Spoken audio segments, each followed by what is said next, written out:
Usually when I break down the fighting style of pros, I have to look at low-level solo cash cup games where they're fighting against less skilled players. But with Peterbot, he was able to drop 83 eliminations, an average of 8.3 a game in the finals against the best players on the region. He won this tournament by over 120 points. So let's see why it's literally impossible to beat Peterbot.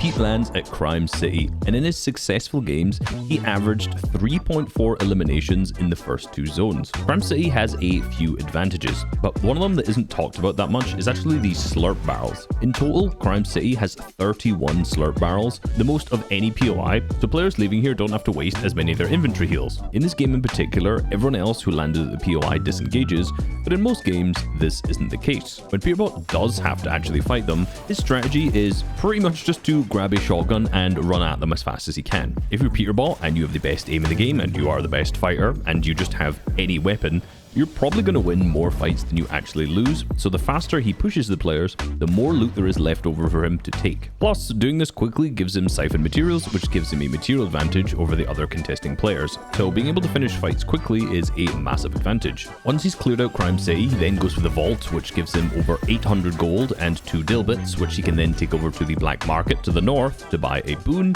or any weapon upgrades that he needs. Now in chapter 6, the train has a guaranteed mythic pump in one of the rare chests for some reason, so players often land on it just to capture it straight away. Once the 2 turrets on top of the train have been destroyed, the train will stop moving.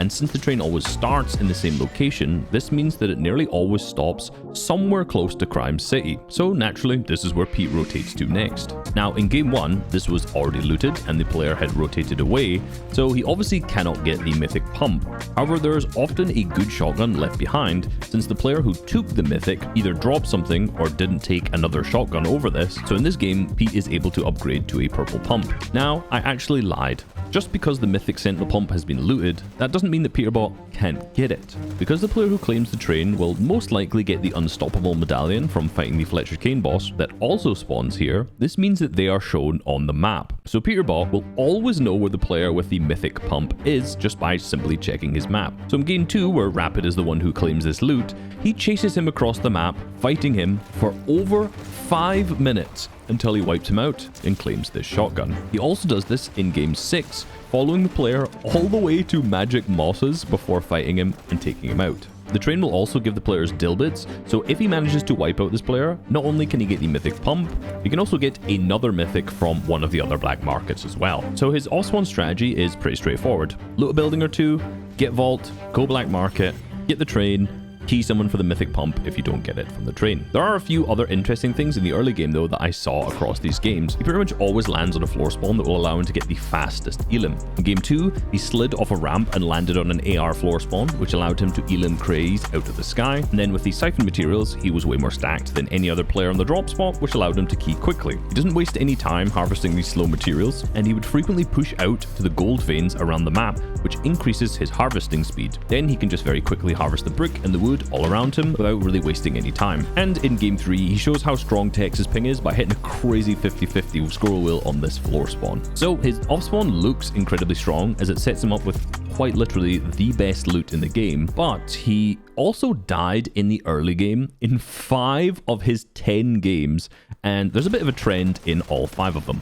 In game 4, he tried to mantle into the window and got 2 pumped by the outlaw shotgun. In game 5, he got 2 elims in Crime City and then got 2 pumped by an outlaw shotgun. In game 8, he was able to eliminate Rapid in Crime City, and then someone ran into his face with an auto shotgun. In game 9, someone ran in his face with an auto shotgun, and then finally in game 10, he had an auto shotgun, but someone pickaxed through his wall, ran in his face, and just one pumped him. Now, this video may be titled, "It's literally impossible to beat Peterbot," or something like that, but I am seeing a trend where every time Peterbot dies, it's just because someone runs at him in his face. So NA, give that a try. I'm not sure if you've thought about that yet. Basically, if someone doesn't run into his face in Crime City with an auto shotgun, Peterbot has multiple different ways to get insanely powerful loot, which sets him up very nicely to fight in the mid game.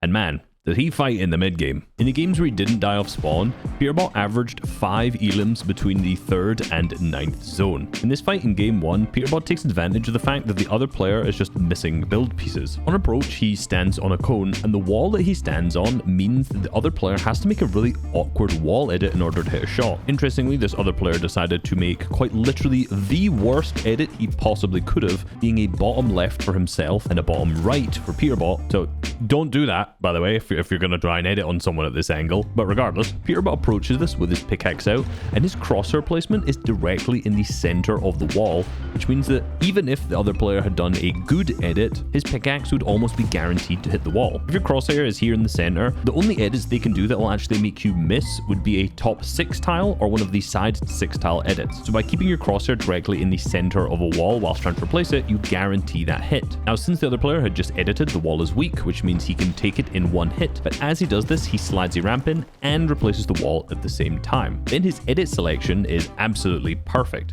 He decides to do a bottom right edit, then grabs the wall to the left, which the other player was missing, and then edits the ramp. But most importantly here, as he does this, a lot of people who end up doing Mongo Classics, as this is kind of called, run inside of the box and may end up 50-50ing. But Peterbot does all this whilst still just standing still outside of the box so that he has control of the wall between him and the other player. Now the other player is actually on that full side wall, so now, whilst still staying outside of the box, he does another bottom right tile edit, which gives him a great right hand peek over both of his own walls, and from the other player's perspective, means he can barely see him whatsoever. Then it's just a case of simply shooting him with the shotgun, resetting the wall to block the shot, and then finishing him off with an AR shot. Now the timing of when Peterbot switches to his assault rifle in fights is actually really interesting. In this example, he starts off the fight by spraying the other player for some damage, and then as he approaches the freshly built wall, he pickaxes it once and then switches to shotgun to replace it. Since the opponent is then moved back into a new box with some freshly built pieces, Peterbot walks into this box and crouches behind the enemy cone. From this position, it doesn't matter what edit the other player will make, he actually just won't be able to see Peterbot at all. But the bigger advantage here is because this wall is freshly placed, as soon as that other player can edit it, it will be weak enough for Peterbot to replace it with his pumped shotgun. So basically, if the other player does anything to get damage onto him, Peterbot can take the wall. Now, most players in this scenario where you've just taken a wall with your shotgun will make the mistake of taking out your shotgun yet again to try and shoot the other player. However, the most common play that good players will make is to edit their cone. So if you do shoot them, you're just going to shoot their cone and break it, meaning you're then left with your assault rifle to deal damage to the player. But what Peterbot does here, knowing this is going to happen, is every single time he pump replaces, he then takes out his assault rifle, replaces the cone, switches to his pump, and then can actually deal big damage with this rather than having to hip fire them with an assault rifle. The rest of this fight is also really interesting because he kind of repeats what he did earlier with the cone, but in a slightly different way. The opponent reboxes up above him, so Peterbot goes right back onto the side and swings his pickaxe once on the wall,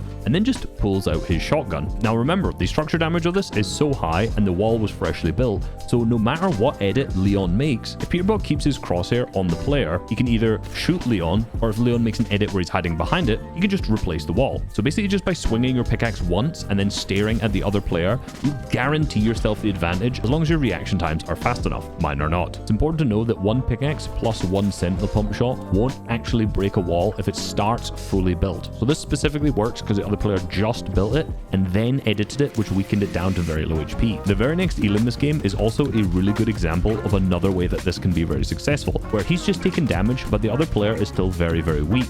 Now he's standing on the other side of a wall that he shot a couple of times with his assault rifle, so it's also weak, and he just stands here waiting for the other player to pre-fire him. Then, once the wall is broken, he just shoots him back. But the important muscle memory here is that he also places his own wall instead. This means that if the other player didn't shoot his own wall, or he had just placed a fresh one, Peterbot would be able to grab this piece regardless. One of the reasons he's able to do this is because of what I call the shotgun time. Now, I originally was going to call this the pump time, but it's not that kind of channel. Watch this next elimination and look how long he has his shotgun out for. Every single time he does an action, every build he places, every time he pickaxes, just before every edit, he always has his shotgun out and he's always staring his crosshair right at the other player. I would predict that like 80% of his fighting is just him looking at the other player with his shotgun out. Not only does this allow you to shoot them or take their wall if they edit, but it also just allows him to read and predict what the other player is doing. But do you see what Peterbot is doing in this clip? He's kind of just standing in the open, half behind behind this peanut butter edit, just reloading his shotgun, and you might be surprised to hear that this is actually an amazing box fighting strategy. One of the most important parts of fighting is continually applying pressure to the other player. You can do this by pickaxing, shotgunning, or spraying with a spray weapon, but something that holds you back is reloading, because any time spent reloading is not time spent shooting or pressuring. Now, what a lot of people don't know about the pump shotguns is that as you're reloading, you can actually just cancel this by shooting. So something that Peterbot does all the time is that when he's predicting another player to edit, he just reloads his shotgun. This means that if they edit, he can shoot them or shoot the wall to replace it, and if they don't, then he's just got another bullet reloaded into his shotgun that he can then continue to pressure the other player with. Another thing Peterbot does really well is phase in. Now, most people know how to phase into a box, but there's actually a new one this season using the gold splash. It's really difficult to time a wall phase in by just shooting it or pickaxing it as you walk forward, but the faster you move, the easier this is. So in this example, Peterbot opens the fight with a big damage and then uses a gold splash, which will increase his movement speed. So when he drops down onto the player's wall, he pickaxes it once and then walks forward. Then all he needs to do is just pump the wall once and he'll easily phase into the box. Then he can just switch to his assault rifle and finish off the player fast. Now, when you think of Peterbot, you probably think of his insane ability just to consistently frag out in the endgame. And across the 5 games in this tournament that he made it there, he averaged 4.8 elims from the 9th zone onwards. He has a very specific playstyle with a couple of trends that are relatively obvious. The first is that he tries to take as little damage as possible. Now, this sounds very obvious, but similar to reloading, time spent using heals is just a complete waste. During this time, you can't reload any of your weapons, you can't pressure anyone, or you can't fight for anyone, so it's just completely dead time. So he does this in a few ways. The first is whenever he's going to fight someone near him, he always boxes off every other angle that he could possibly get sprayed from to ensure he doesn't get third-partied. And that also plays into the style of how he gets refreshes in endgame. A lot of players get to the front side and spray back, and Peterbot does that sometimes, but the vast majority of his eliminations in the endgame are him boxing up next to players and box fighting them. Then, if that player fights back or realizes that Peterbot is actually on his wall, he'll usually switch targets and go for someone else. Now, the way that he finds these players is that he's consistently scouting. He'll rotate, make 1 or 2 boxes, then you'll just see him spinning around at his box, looking at every single angle, gaining as much information as possible. Now, as I mentioned, he does spray back sometimes, but a lot of the times what he does is actually wait for the zone to catch up and then spray players that are rotating in front of him. Now, it's really hard to 200-0 someone in this scenario, so after beaming them, he basically just chases them and then box fights them. In game 3, for example, he cracks a player who's jumping to the front side, and then as that player starts to get lobby focused, he actually jumps over where that player is boxed to go behind them to ensure he doesn't get shot, resulting in this player getting pinched by the lobby spray and then also from Peterbot on the other side. Basically, he's the best fighter in mid-game, and he just makes really smart rotates in the end game and then just uses that box fighting skill to fight all the players around him. Now, if after all this you're still sitting there thinking, man, he just cheats, you can click on this video on screen right now to see how Peterbot beat the allegations.